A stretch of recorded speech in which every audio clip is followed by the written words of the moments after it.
මම දැක මේ ළඟදී වීල් එක ගහලා තියෙනවා පිටිපස්සේ මෙන්න මෙහෙම.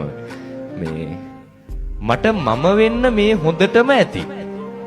මට ඌ වෙන්න තව ටිකක් මදි. හරිද? ඒක ඇත්තද නැද්ද? ඇත්ත.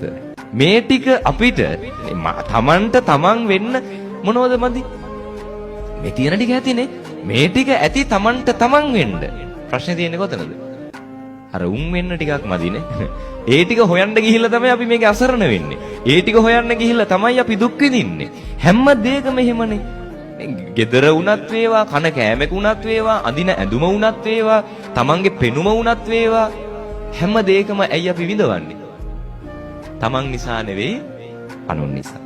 අද ඉඳන් සතුටින් ඉන්න පුළුවන් මේක තේරුම් ගත්තොත් නේ. මං කියන්නේ මේක තේරුම් අරගෙන හෙට ඉඳන් මැටි ගෙදර හොඳයි කියලා ජීවිත කාලේ මැටි ගෙදර ඉන්න නෙවෙයි හොඳද? හරිද? මේවා මේ තේරුම් අරගන්නවා කියන්නේ හොඳ එහෙනම් හෙට ඉඳන් මැටි ගෙදරකට ගිහිල්ලා පොසම්බලුයි බතුයි කාලා ඉන්නවා.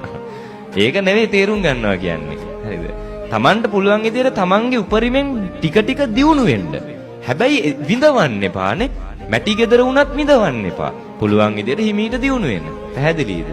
ඒ නිසා තමන් කරගන්න ටික ගැන හිතලා තමන් සතුටු වෙන්න. එහෙම වුණොත් අපේ මිනිස්සු මං හිතන්නේ මෙච්චර දුක් විඳින එකක් නැහැ. මෙච්චර ඉක්මනට වයසට යන එකක් නැහැ. මෙච්චර ඉක්මනට ලෙඩ රෝග හැදෙන එකක් නැහැ. හරි සතුටින් නිදහසේ ඉඳී. අනුන්ගේ වැරදිම පස්සේ හඹවගෙන යන එකකුත් නැහැ.